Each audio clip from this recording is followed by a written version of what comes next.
Are you ready to activate your Buddha fractal? Ishala maduela madue fotovela. Hello and welcome to the All 12 Signs video series for the Sagittarius full moon that happened on the 23rd of May 2024. That was yesterday. I work with 6-month cycles, so the messages that come through is about the download that we receive at the lunation that will then unfold over the next 6 months, so you're not missing out on the energy. Itala di le moto fiela hele motena. Hello and welcome. My name's Chloe. I work with card divination, astrology, and as you can hear and as you can see, I channel multi-dimensional energies through my body. Ashile moto fiela mayena. They bring in healing, attunement, and activation codes to the messages that come through. Ita ta ta tiena moto fiela ni moto na. This is a reading for the Sagittarius full moon. For those of you who know your time of birth and you know your natal chart, I really recommend you check out the sign that falls in the first house first. That's your rising sign, where your ascendant is. I read for all the signs as if they are in the first house, so the astrology will link in closest with that. However, this does not invalidate you looking at any other part of your chart. Perhaps look where your sun or your moon are, because they are always getting activated with every lunation. Just look to where that house, where that sign is, look to where the house that it's in, the themes of that house in your natal chart, as well as all what else you've got going on in that sign, and add all of that together, all that meaning, and apply that to the messages that come through. It will be as if that sign has now moved to the first house. So the astrology for the sign will still relate. You just got to add on your natal chart meaning on top of it. I am reading for Aquarius in this video, so let us begin. Aquarius, Aquarius rising. How you doing, Aquarius? So I cut the deck a couple of times before starting your reading. I got the Six of Pentacles, the Queen of Cups, the Hanged Man, and the Star. So there's an element of what's coming through here is a recalibration of the nourishment of your unique frequency around your ability to dream. Itala tu fila, a rebalancing. New viewers, hello and welcome. I channel multi-dimensional energies through my body. You'll hear vocal and physical, and you'll see physical light language. It brings in healing, attunement, and activation codes to the messages that come through. You know, the star card is your card, Aquarius. So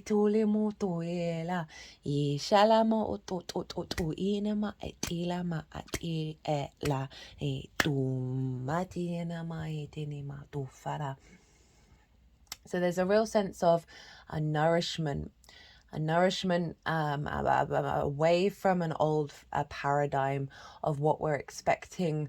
This is all playing a lot on a lot of the transits that have been going on of our ability to access a matrix that is beyond the fear mindset. But with that Queen of Cups, there's a sense of a nurturing and a nourishment of the energy that's coming in, and I'm really allowing it to unfold, right? And let it to undulate.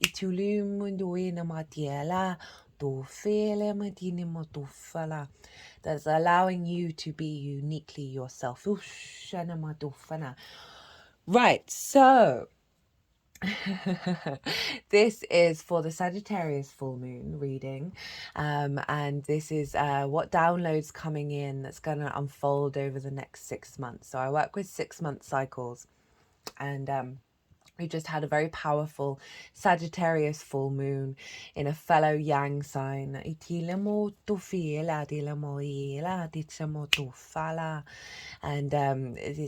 is the download that's coming in, that's going to be imprinted and unfolding over the next 6 months of what's coming through in this transmission. So Aquarius, wherever Aquarius falls in your chart, I read for the rising sign.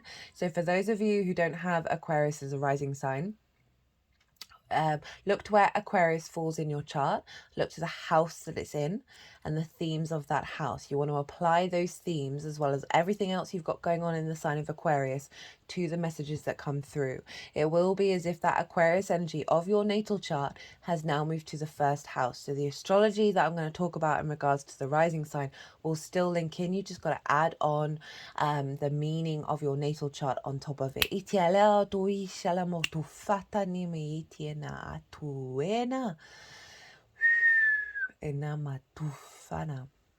And so wherever Aquarius falls in your chart, Aquarius and Sagittarius, you sextile one another. This is an aspect of Venus, right? This is a connection. You're both yang in energy. You're both day signs. But your different elements and your different modalities. You get to play, you get to be creative, you get to connect and appreciate one another. And so there's a real connection coming in with this full moon to your Aquarian energy of really feeling appreciated and valued, and finding the new creative ways of bringing these energies together. So I'm going to be pulling cards for 3 different piles. The first pile is going to be the lead up to this moon, right? What have you been integrating since the new moon in Sagittarius, right? What have you been integrating? What have you been working on? And clearing the decks and working to bring in this elevated frequency. And then and also how your energy is showing up and that's working with the download that's coming in with this full moon. So full moons represent a ending, a sense of completion of a particular part of a cycle. But with that, there's embodied wisdom. We get a download that then unfolds over the next 6 months. So the imprint of the full moon impacts that area of our chart. And so Aquarius rising, okay, this is happening in your 11th house. Your hopes and dreams, your friends, groups and alliances, and reaping the benefits from your 10th house. It's a house of good spirits. So it's a real illumination about where you're headed and what you want to do. What are your hopes and your dreams? An elevation of this. That's hilarious. The Sagittarius card is the first card out. So with a full moon in the 11th house, this is an illumination. So around the time of the full moon, you're going to have, we can see an elevation of what it is that we hope and dream about. We can see a dispersal of our frequency into friends, groups and alliances. They're just sort of tickling all over the head. This could see a real sort of boost from what you've been putting into your career path, right? Your life purpose. Seeing the benefit of that. Come out quite loud around this full moon. With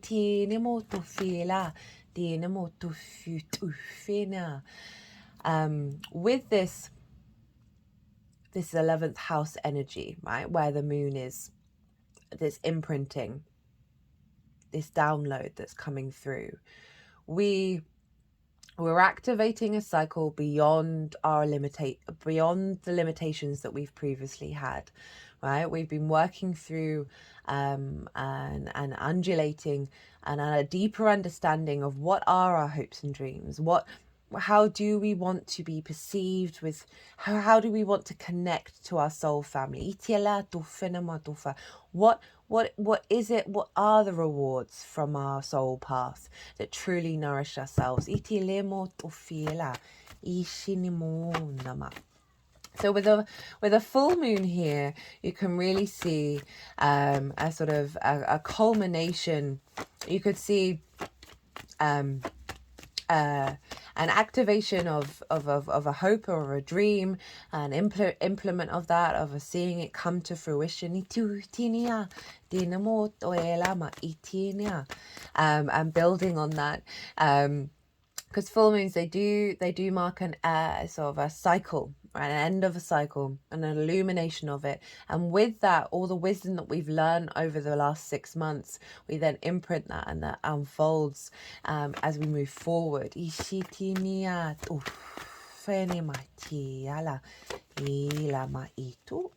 that's hello.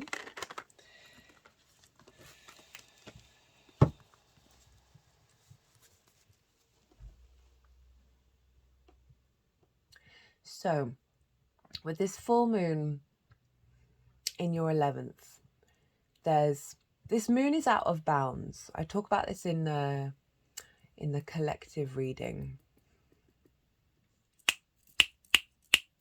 Oh, the energy is really interesting, Aquarius. Sorry, I'm just observing what's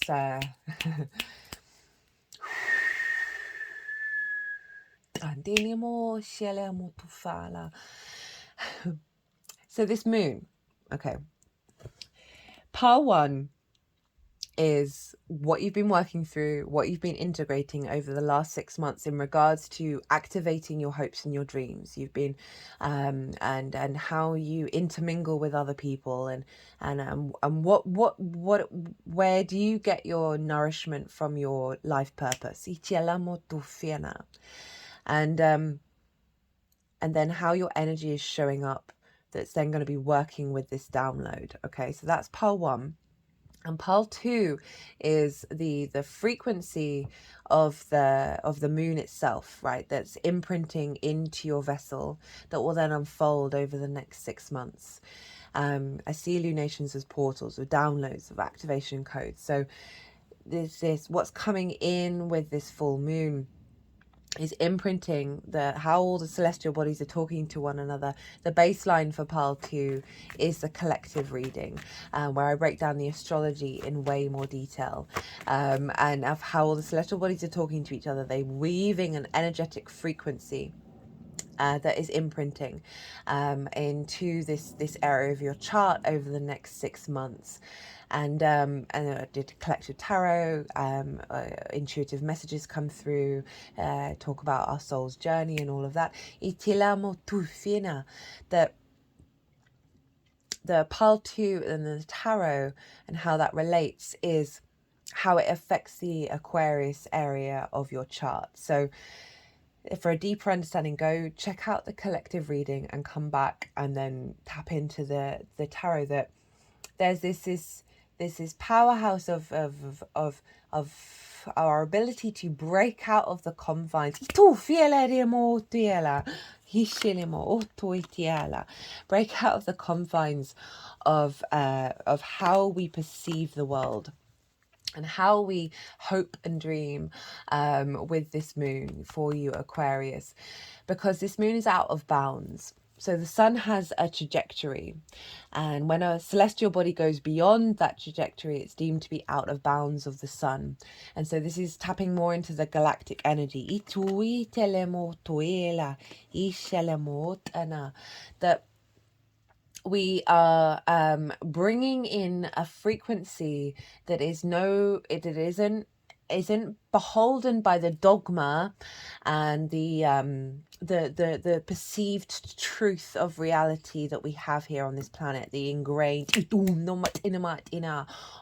going on on the planet. We're breaking out of that structure with this moon, and with the download that's coming in collectively. And it's a beautiful moon. It's one of the best moons of the year.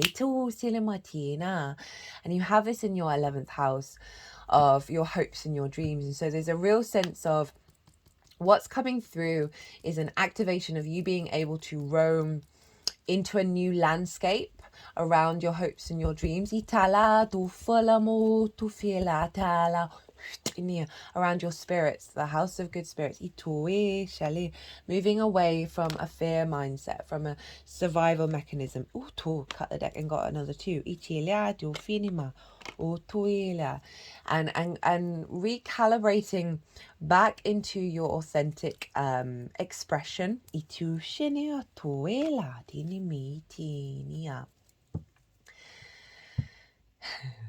Christ, I apologize. I'm a bit all over the place. This energy is just, it's very mutable, right? Right. We've got the sun over in Gemini at the moment, and the moon in Sagittarius, and it's the ebb and the flow of it all. That with this full moon, this illumination of a releasing of the paradigms of what you could possibly hope and dream, and opening up a pathway to bring in something that is more true to your authentic creativity, because the sun is over in Gemini.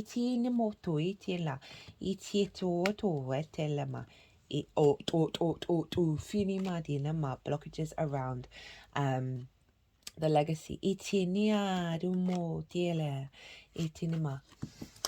That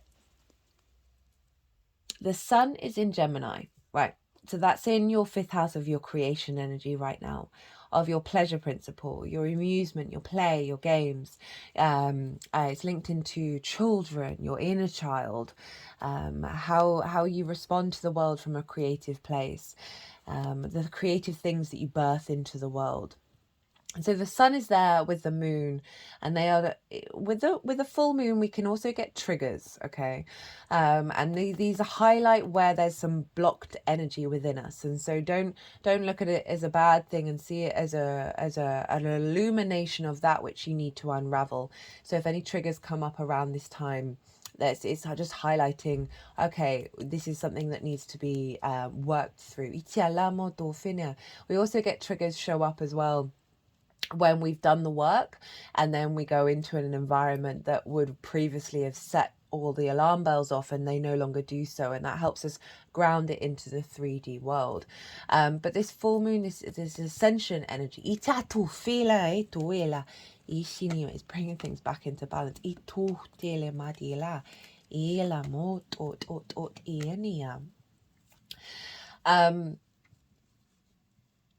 So the sun is over in your 5th house of creation energy, right? It's shining a light on what brings you joy, what brings you pleasure.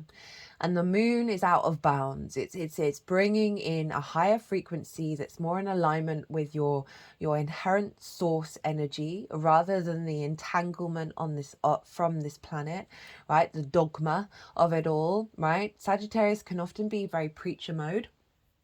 And sometimes we can get stuck and fixated of we have to, we are the truth, when the truth doesn't exist. I mean, we have to be able to be mutable and flow, and be able to honor the fact that things shift and change. And if we don't do that, we get stagnant. And this is bringing in a dynamic into your ability to see, whether it's conscious or not, that your capacity to dream and hope in a way that is breaking out of the conventions of the limitations, right? So much of our energy and our experiences of what we think is very personal is in fact down to many past lives and ancestors and wounds and battlements and grievances, an eye for an eye, a tooth for a tooth, all kind of vibe, right? Moral piety and purity and all of that can get really enmeshed in our being. And this moon feels like our ability to transcend beyond that. Not to reject it or shame it and hide from it, and honor it. We honor that experience. It's part of the journey that we've been on. But our capacity to go beyond and to roam beyond. And so with this full moon, the download feels like the capacity to generate creation from a very playful space that is a part of a paradigm that allows the the light to shine out of you.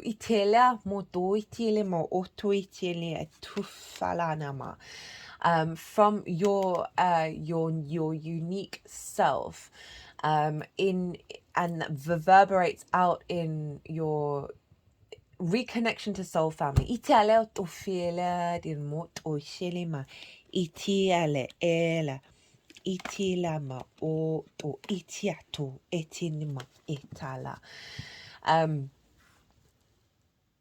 Okay, so it's sextiling your ascendant because oh my god, I just remembered. It's so funny that my brain just forgets things so easily. Pluto is in your sign Aquarius and is making an exact aspect with the sun and the moon at the time of the download. Okay, they're all at 2 degrees of their respective signs, and so Pluto's in your sign at 2 degrees, trining the sun over in the 5th house of your creation energy, right? Your pleasure principle, like your amusement, your games, like the joy of existence. And it's in your 1st house of how you embody your sun or your moon and your actions and your deeds.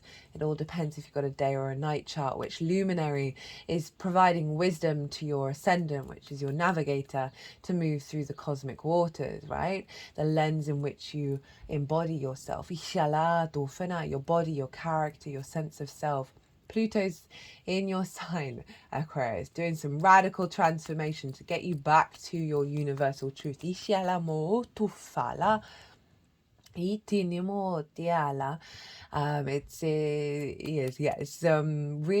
and it's trining the sun, so it's aligning your embodiment of self with your creativity, right, with bringing it into the root power, right, beyond the confines, the limitations of your perceived reality. They are being released. The 5th house, where the sun is the inner child, right? And so there can be addiction in the 5th house. There can be distorted energy there that you've picked up over your lifetime, that isn't actually to do with the essence of you, and the Pluto is really recalibrating it into alignment of self, right, and beyond those limitations. It's sextiling the sun, it's sextiling the moon, and getting creative around your hopes and your dreams, right? And how you embody yourself in your good spirits.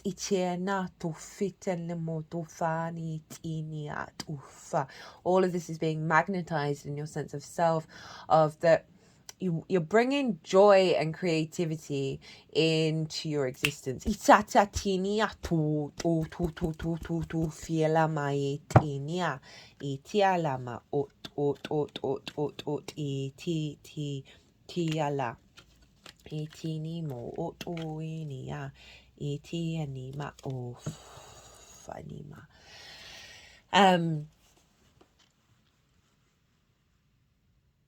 So I'm just sorry, I'm being a bit selfish because I'm really enjoying the energy that I'm feeling right now, with this Aquarius, this sort of orientation to. So Terrence Howard has recently done a podcast with Joe Rogan, and he has a sun in Pisces, which is so it's squaring this mutable energy here that we have with Sagittarius and Gemini, that's activating a new reality.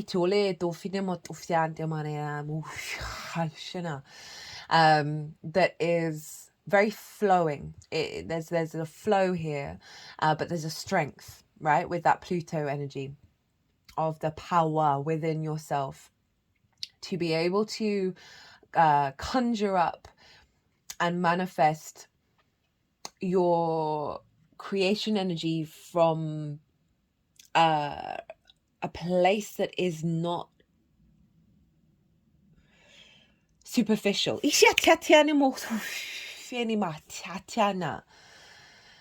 Yeah, it's really it's aligning to the originality of self that is okay.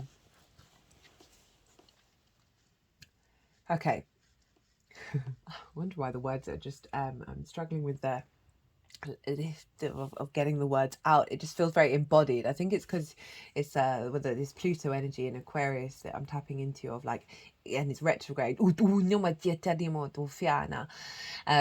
So that's one of the major aspects. It's making harmonious aspects to the sun and the moon from your Aquarius energy. That's bringing creativity and inspiration. It's bringing a real flow of your capacity to create, with the to bring the vision, the intuition, the heightened intuition around your hopes and dreams, and bring it into manifestation, the vision with the sun over in Gemini of your creation. And now the rule, let's get into rulership energy, because the ruler of a sign always influence wherever the rule of a sign is influencing the sign that it rules. Now Jupiter rules Sagittarius, so wherever Jupiter is influencing the moon, and Jupiter's over in the sign of Taurus. And Mercury, it rules Gemini and is over in the sign of Taurus. And who else is in Taurus? Well, that's Uranus and Venus, the ruler of Taurus. So even though this is a Jupiter moon, the buck stops with Venus. No one's governing Venus. She's in her power right now. At the time of the moon, she's moved into Gemini, and so she's like in mutual reception with Mercury right now. But at the time of the moon, she's in her power. And you have Taurus squaring your Aquarius energy. It's in your roots and your foundations, your fourth house, right? Your foundational space. It's where you come from. It's your ancestors, both blood and soul lineage, your parental figures, the roof over your head, and your private life. We've had a lot going on in Taurus lately. We're really building the structure. Without strong roots, how can you grow? And at the time of this moon, both the rulers of the luminaries are in Taurus. So this is all being influenced by your foundational space of, I want to feel good. I want to enjoy the pleasures, the slow, the simple, the sensations of existence.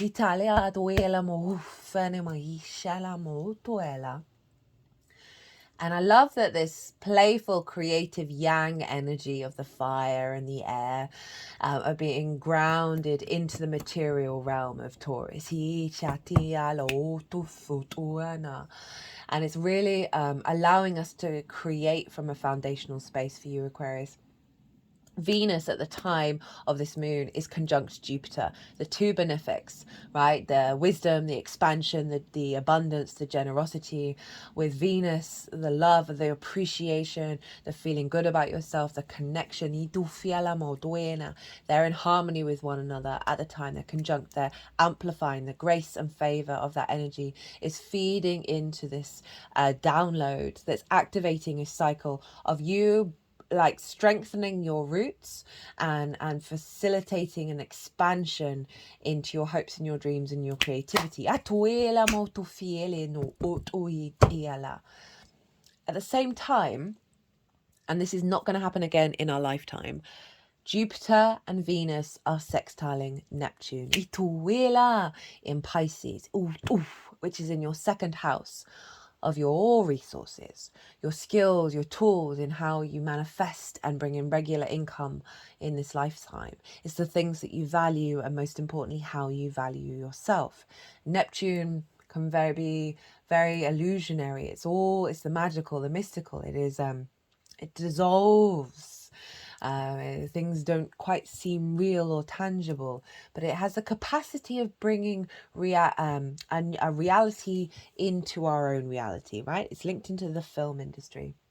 And it's a sextile. So it's very creative energy between your skills and your tools and your sense of value into your foundational space. It's getting boosted by the two benefics, right? Of feeling good about yourself, knowing who you are, knowing that you're here on this planet, you're grounded in this planet, and you want to create. You want to build. And you're accessing the capacity with your skills and your tools of the magical energy of Pisces, right? That fluky energy, that non-linear, non-rational vibe of Pisces. They're forming a harmonious aspect that is imprinting into this moon that will then unfold over the next 6 months around your true understanding of who you are from a very creative place into your foundational roots. And all of this is influencing this moon of activating your ability to hope and dream beyond the paradigms that have may have confined you from the past, right? Okay, the fifth and the fourth house, there can be trauma there, right? Your inner child, as well as your parental figures, the traditions that we learn, the dogma that we learn. These feel like they're being dissolved by Neptune.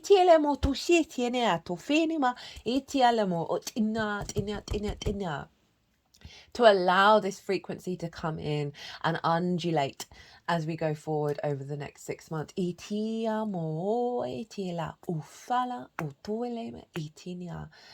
Overall, it's just it's this Venusian energy at the root of you, right? And squaring your Aquarius energy, squaring that Pluto energy, of really magnifying, being able to start a cycle of building.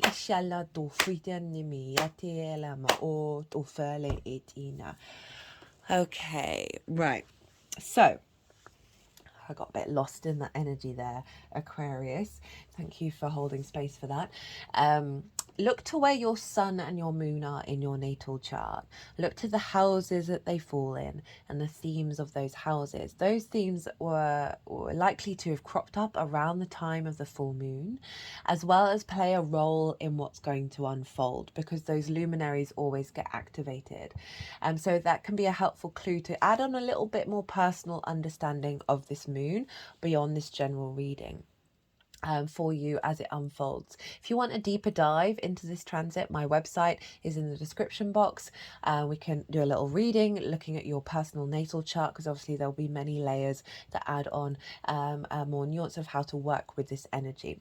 But that, if you just look to where your sun and your moon are, that will really help you understand, okay, what's going to unfold, and then also how to work with that energy.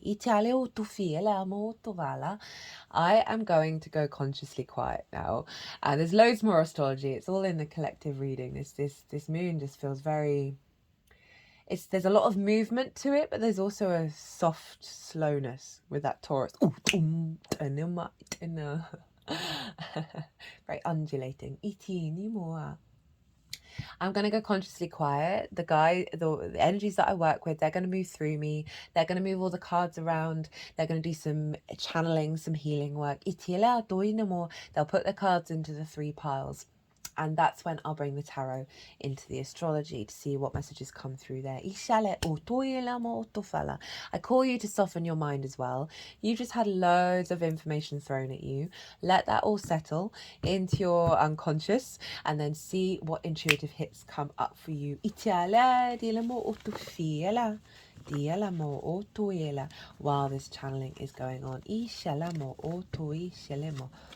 I mean, this card kind of just sums up the whole reading, really. Of you being able to enjoy your life, right? And find the creativity and joy in the way that you manifest.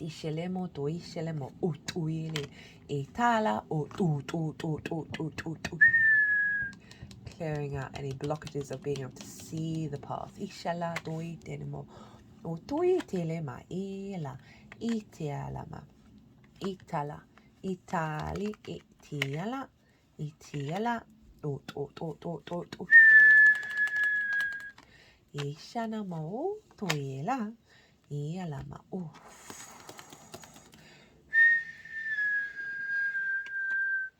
ialama, iala, Tuela ni no mo tuenia. Ishialima. There's been some imbalance in your life. Hello,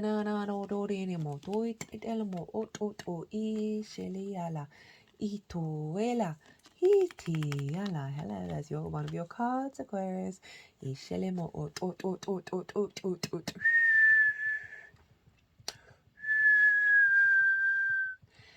feels like a blockage around the depth, the wisdom in your creation energy, your pleasure, your joy, right? Okay, sometimes we can respond to things through impulse rather than deep nourishment.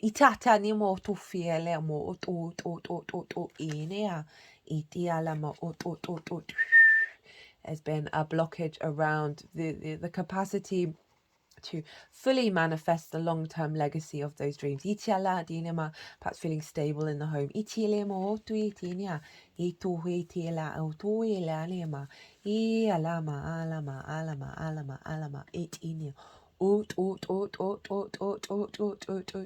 A recalibration around what you feel grateful for,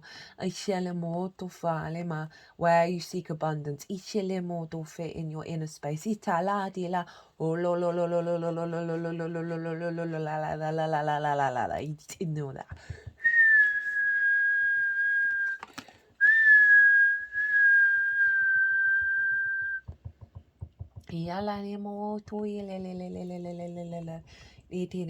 Limits around seeing the full manifestation externally of what you might be genuinely feeling on the inside.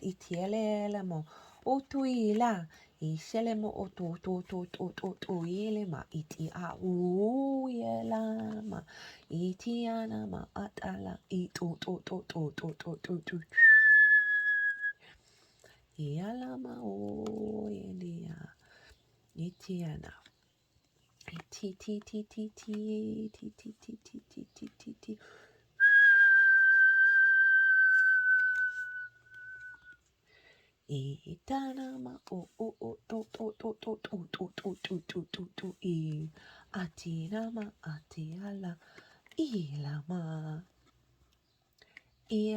ilama itiala.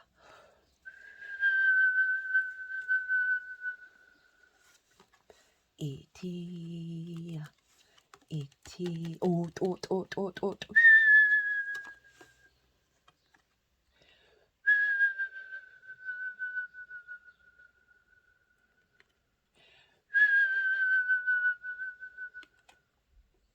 Datinema tenemo tufatena.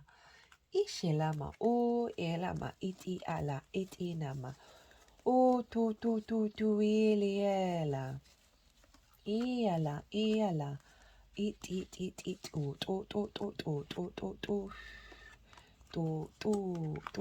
ina itialama ilama ishu ita le ela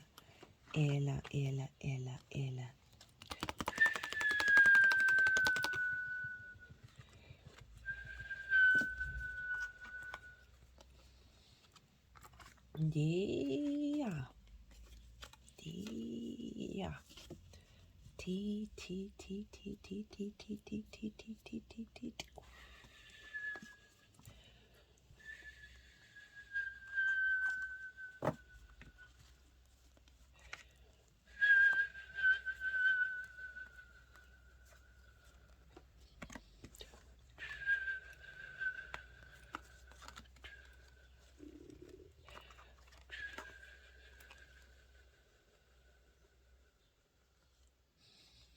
T. Daliana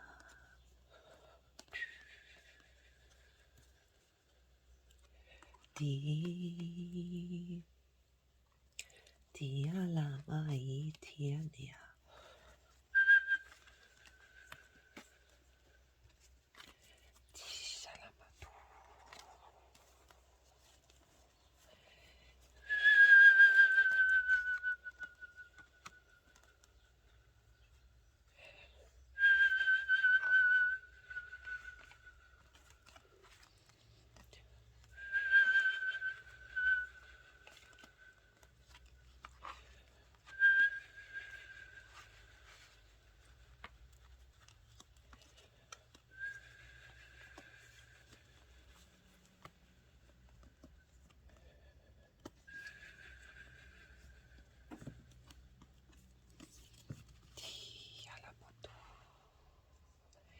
Yalama di shalamo tuila. Itinemo. Well, Aquarius. They're doing a lot of clearing work there with those whistles. Not surprising with being an air sign and all. Okay, so what's been going on over the last 6 months? What have you been integrating? What have you been working through in order to sort of clear the decks to work with this new download? And then how your energy is showing up to work with pile 2. So we've got the Two of Pentacles, the Eight of Swords, the Knight of Wands in reverse, the Five of Pentacles, the Five of Wands, the Judgment card, Temperance, the Queen of Swords, Queen of Cups, and then we've got the Three of Wands, the Knight of Cups, and the Seven of Swords. And I feel like that's your energy working with pile 2. So it's a bit kind of stop-start, right? Of the hopes and the dreams, right? Of what's going on with what you may be putting in the work with your with your career, your life purpose, but there's a sort of it kind of feels like 3 steps back, 3 steps forward, 4 steps back kind of energy. But you're still moving forward. It's just about because it's Sagittarius, so it's weaving, it's a side quest energy. That everything that I'm going to talk about, remember, there's various different, it's an energy frequency that can either have shown up very loudly in your life, or you've just noticed in the small things the archetypal energy of what I'm about to talk about. It all depends on your chart and what's going on with your life, right? So it can be really big and really dramatic, or you just notice something in your energy field. Your life's been going okay, but it's just not necessarily, you've been manifesting, you've been doing the things, but there's nuances there that are needing untangling. We've got the Two of Pentacles with the Eight of Swords and the Knight of Wands in reverse with the Five of Pentacles and the Five of Wands. So there's a real sense of, I'm trying to do the things. But it's based on an old paradigm. In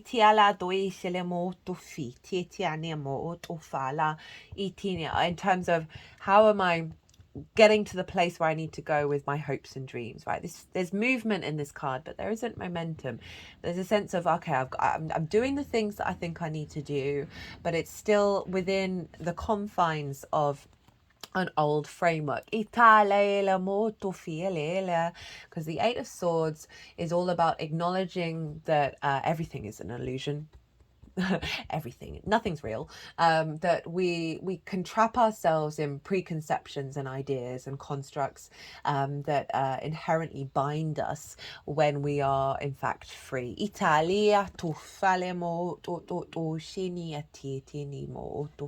There's like a back and forth here of moving from being in the cage to not being in the cage. And it's all been part of the process in order to figure out, it's come across in all of the readings of, there's a part of us that's very aware of what's on the other side of the veil. And we know that there's certain processes and steps that we need to take in order to clear that energy, in order to see clearly. And it means being within, in both parts, both the acknowledgement of what's coming and also being in awareness of what's holding us. The Knight of Wands in reverse, it feels like there's been sort of a blockage around your ability to take the true passionate actions that you want to take, because of these limitations, because of this figure can't think beyond the fact that they've got to keep those balls juggling. And so they're not able to comprehend and contemplate a different reality. And there seems like there's been a blockage around that. And you've come into an awareness of it. With the Knight of Wands in reverse is like, okay, I need to figure out what it is, how I take action around these things. How do I incorporate the truth of what it is that I want in the way that I embody myself. And then we've got the Five of Pentacles and the Five of Wands, which all of this is very like, okay, I've been working with these old paradigms. I've been engaging with sort of a scarcity mindset, right? Of feeling, whether you're conscious of it or not, it's just like the underlying energy. And then the sort of the frustration of them working your way out of it, right? With this Five of Wands, of doing a bit of battle, right, of things not quite coming to fruition in the way that you would like. Because then we've got the Judgment and Temperance with two queens, and this is saying that with all of this, you're aware that you are moving into a space of elevation, a very fundamental level. You know, this is Pluto in Aquarius, right? You're recalibrating your understanding of how you embody yourself. So it's going to be bringing up a lot of old paradigms. And Judgment, this is about the resurrection. This is about ascension. These are the dead. They are being raised up. They're losing. They're releasing the old patterns that have held them down, and they're able to move on. So you've been in a process of alchemizing Temperance. This is the Sagittarius card, the first card that came out, of alchemizing yourself through this journey. Like, there may have been situations that have come up that have just highlighted, oh, this feels like an old program. The Temperance card is all about alchemy of the soul, of like refining every piece of yourself back into your inherent nature. And with these two queens, this is about acknowledging the nourishment and the pause that you need to work with, that you've been doing, that, yeah, things aren't coming in the way that you had wanted them to, but it's because you're cultivating a new landscape. Right, the Queen of Swords, she's been through some difficult times, but she's come out of it, and she has a real clarity of sight, a real vision, and she's now cultivating that. She's nourishing this perspective that you've explored and understood through having gone all of this. You've been able to observe and understand and figure things out because of what's been going on, and it's helping take you into the next space. With the Queen of Cups, the Queen of Cups is like, you've been practicing working with your intuition. There's a pause here with the Queen of Cups. It's water, it's yin energy. It's allowing yourself to slow down and follow what your intuition is saying rather than your impulses. Your energy showing up that's going to work with the new download that's coming in with the full moon. We have the Three of Wands, the Knight of Cups, and the Seven of Swords. Three of Wands is a very confident energy. This figure is standing on a cliff. They have the higher ground. They've done the prep work. They're confident. They're about to embark on a new journey. They don't know what's going to happen, but they know that they've done their best, right? So you've with this cultivation energy of the two queens, and Judgment and Temperance. There's a space within you that's like, okay, I'm ready to launch into this new space. I'm ready to get back to the truth of myself rather than the sort of the chaotic energy that I've been working with before. And then we've got the Knight of Cups. The Knight of Cups is you're now this is how you're working with this energy moving forward, is following that intuition, the embodiment of that intuition. The Queen has cultivated it. The Knight is now, you're putting that into action. It's also connecting to love, your intuition, your imagination, your creativity, and allowing a sort of more of a sweetness to flow through you in the way that you connect to your hopes and your dreams, rather than perhaps feeling the sort of that Five of Wands of the conflict, right? The Knight of Cups is able to slip and slide away from that which is causing discomfort. On an emotional soul level. And we've got it with the Seven of Swords. And the Seven of Swords is stealing away the Five of Swords. All right, there's carrying the Five of Swords. And that's all about domination, power structures, power struggles. And it's interesting with Pluto being in your first house, which can bring up power dynamics that have been discordant to the self, are falling away. But this figure is stealing away that Five of Swords. It's stealing away that conflict, that sort of bully in the room, the mentalities that have kept you in a conflict-ridden state, that is bringing about a sense of peace. It's a new way of thinking, a new way of orientating yourself. And I love that the Knight of Cups is underneath that, of saying it's coming from a very flow state, rather than swords crossed and doing battle. Just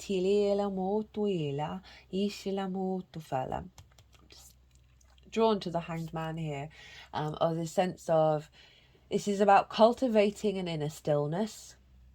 And in a stillness within you, that's where your perspective is going to come through. That's where the wisdom is going to come through, and about how you move through the world. This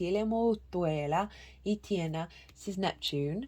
And Neptune, as I said, is over in your second house in Pisces, of how you understand your own value. It feels like there may have been some blockages around creativity, around pleasure, around, fifth house is about romance and dating, and how that may have been distorting your hopes and your dreams, because there's a certain framework that you've been playing in, and now you're playing in a different framework.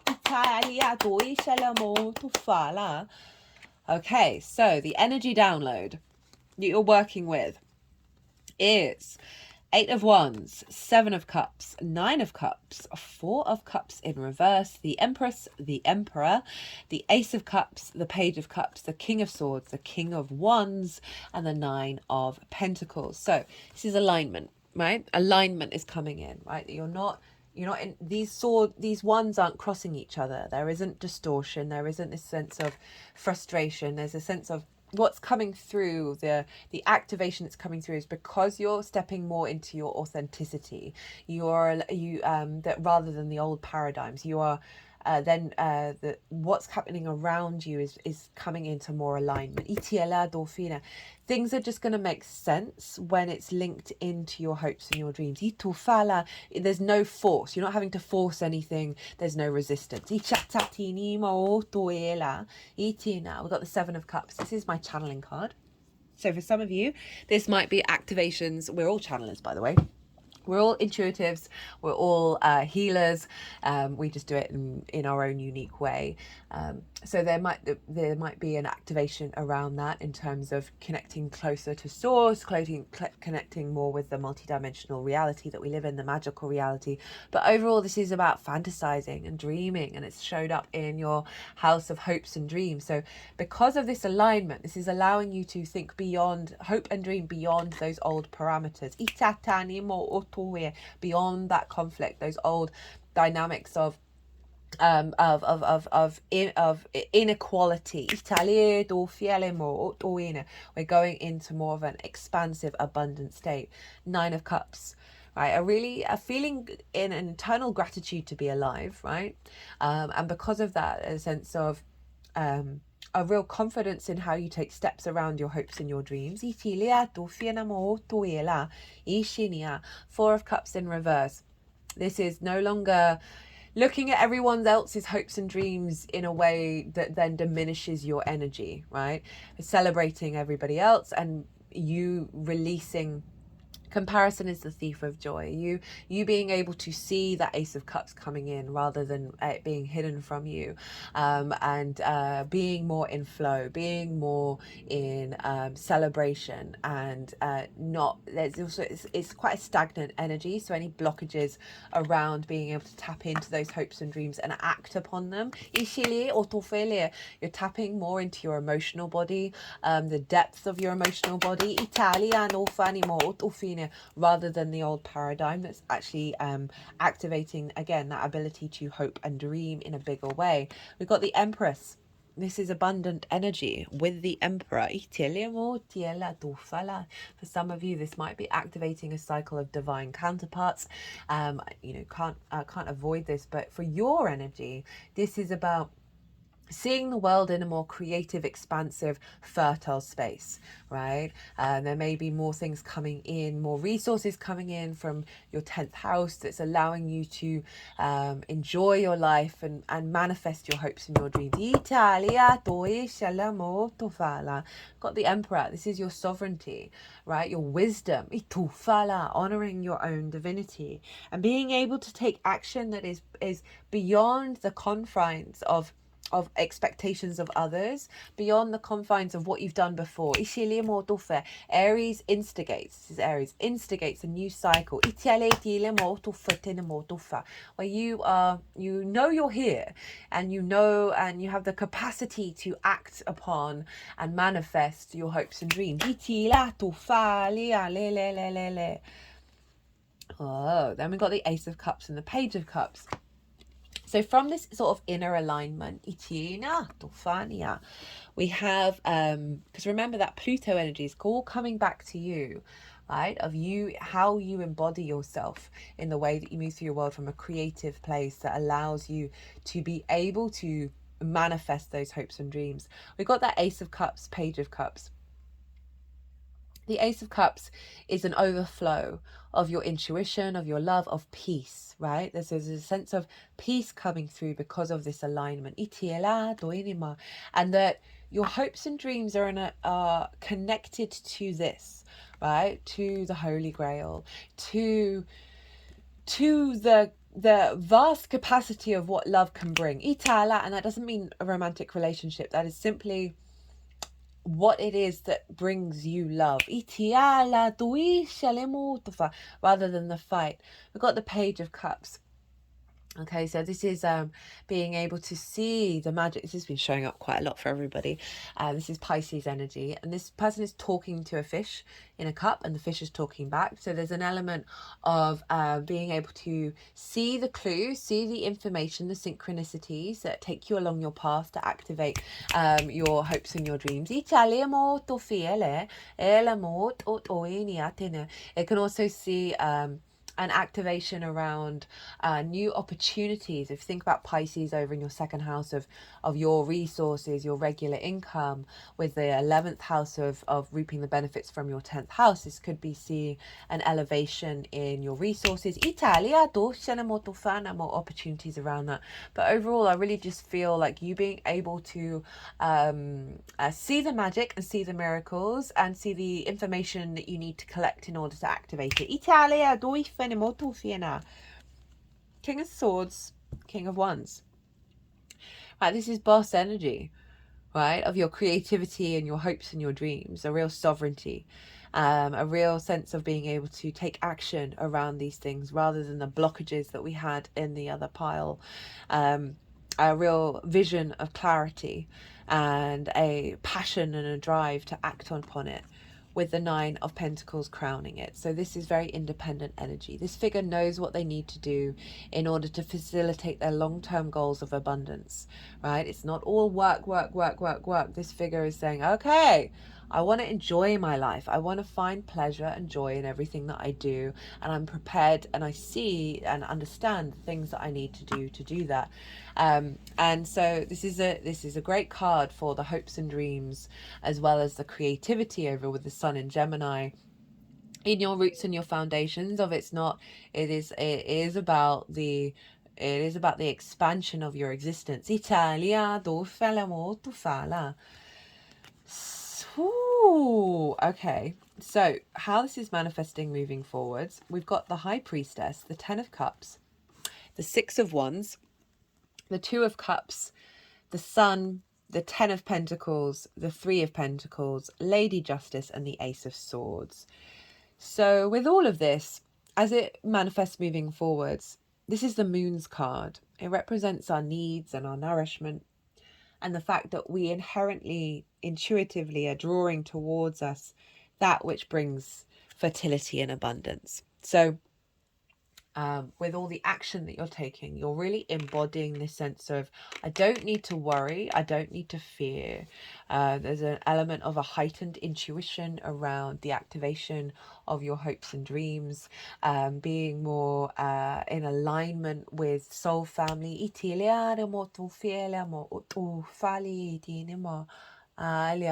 Yeah, it really is an element of surrender, that because of this activation, that's allowing you to, it's creating more space for you to be more yourself, and with that, you're letting go a lot of baggage, which is really allowing your higher self, which is you, to take up more space in how you create out in the world. We've got the Ten of Cups.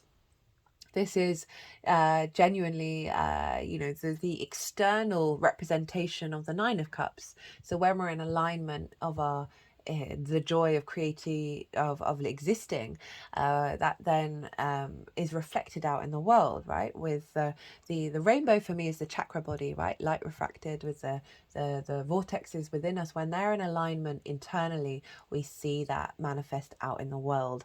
And this is what the Ten of Cups is about. Of there can be an element for some of you where you see that genuinely manifest over the next 6 months, right? It could be the partner, the living somewhere, or whatever it is, or certainly on your way and seeing that reflected in your environment.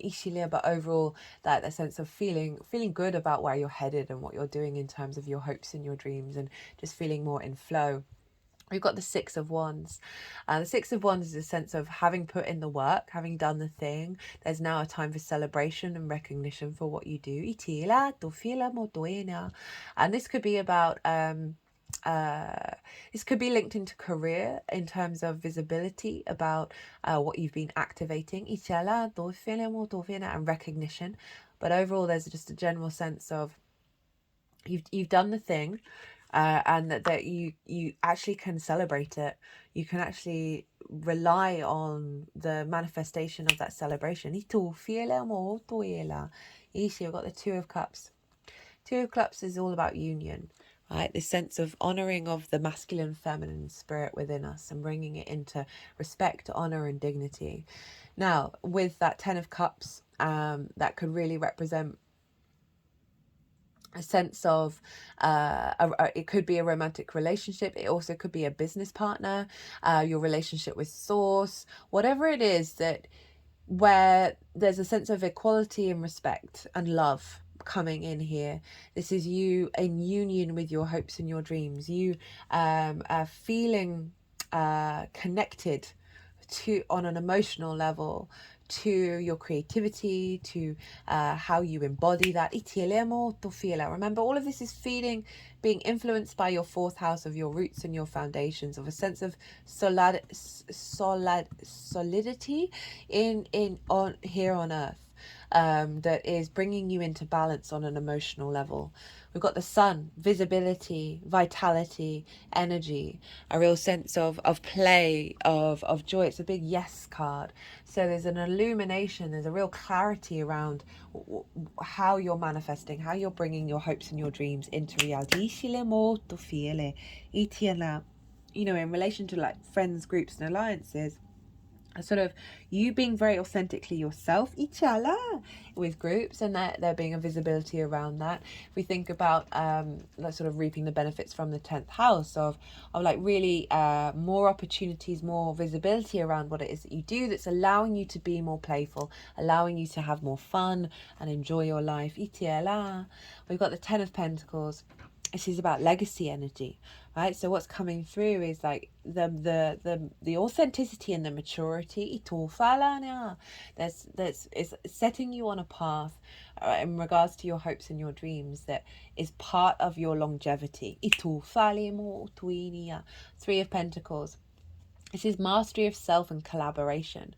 So there's something around, and also building something beautiful and long lasting, that there's a real sense of satisfaction coming in, that it may be the full result, or you may have taken some good steps towards it, of building that you in alignment with your hopes and dreams, as well as, again, reaping the benefits from your 10th house of other people, like being, hey, I really like what you do, I like what you're headed, where you're headed with that, and I want to work with you, I want to collaborate, or I want to hire you. Italia molto fiele, ela molto na.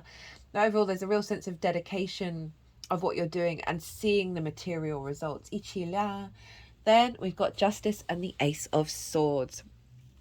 So they did some work with Lady Justice of things being out of balance, of not having good judgment in the way that, no, I don't mean that.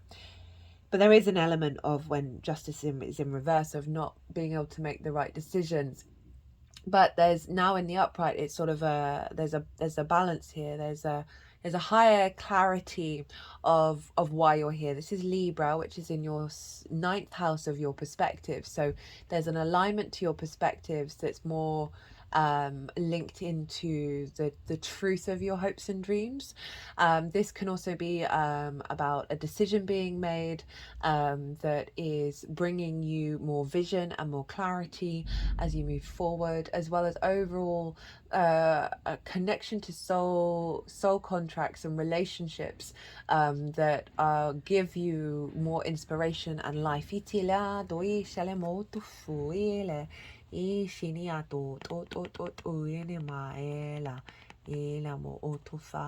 And overall, just a sense of balance in your life around that, rather than the discordian energy that we had here, where you're able to harness those perspectives and put them into reality. And it's really just giving you more energy, more insight, more clarity as you then move forward into the next cycle. Okay, let's get some qualifiers. Molto fine. We've got karma, domino effects. I just heard you've been picking up those dominoes.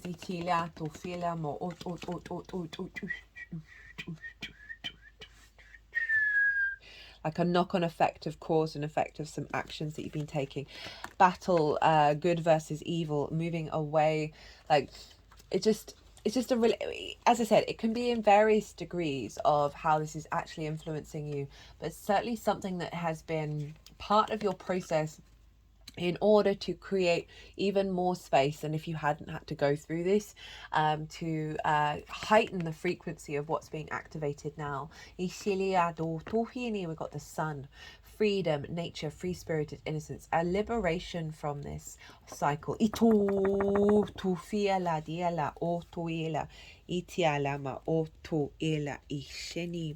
Got the world, renewal, rebirth, reincarnation. Okay, they're sort of pointing out that whatever's been going on has been linked into sort of some past life energy.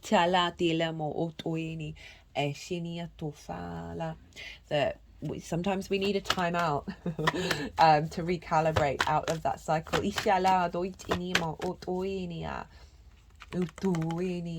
And because of that, you come into an understanding of self, right? Okay,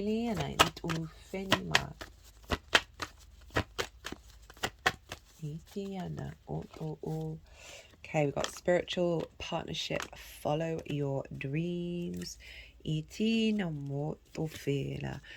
Self-discipline. Yeah, like, so this has been quite an adventure, quite a common theme in this transit, that we've been in training. Italia, that's really going to serve us in the long term. Okay, so we've got follow your dreams, spiritual partnership, and an adventure. Now, spiritual partnership, again, that could be in various different forms, but it's sort of a union with your dreams, with how you stand firm in the 3D realm. Ishala dofina, you're going on a new adventure, Aquarius. Ishala doina mo utufala. Okay. Ooh, I'm going to leave it at that. I could keep on talking, but I hope you enjoyed this reading. If you did, it'd be an honor and a privilege if you hit that like button. It would bring me a great deal of joy. Lets me know if it's resonated. It also helps the algorithm. Facts are facts. If you want a personal reading, not necessarily about this transit, we can do about anything. As I said earlier, my website is in the description box. Send me a line and I'll get back to you. But other than that, Aquarius, be good to yourselves, be good to those around you, and most importantly, be well until we meet again.